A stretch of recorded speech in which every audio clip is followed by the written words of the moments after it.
Former U.S. Secretary of State George P. Shultz was quoted saying many times, when trust was in the room, whatever the room was, good things happened.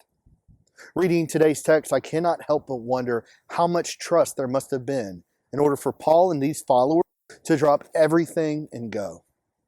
If you're sitting here and you're like me, you're probably thinking, yeah, that sounds real nice.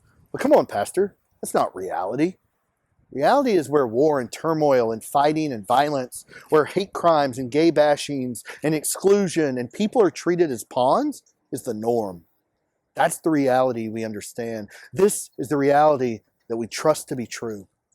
This storybook Bible reading, what does it have anything to do with any of the things just listed? What does it have to do with God's vision for the world at all? Paul was on the run on the best of days. Paul knew the world where trust couldn't be counted on. He trusted God's calling anyway. Now, don't get me wrong. Paul had his own flaws. He had his imperfections. He was fully human for sure.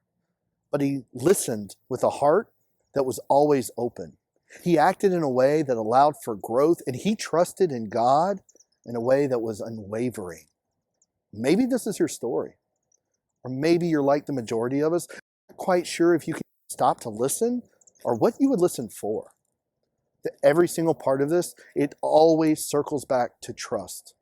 We say we put our trust in God, but we are so quick to try and control everything, controlling where we live and who we see, how we get around, controlling what schools we attend, the diversity of our neighborhoods, our money, our assets, our community. We try to control our world completely.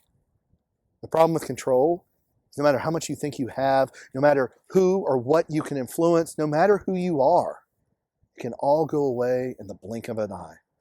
Talk to anyone that had their ducks in a row, their I's dotted, their T's crossed. They were prepared for anything that was expected.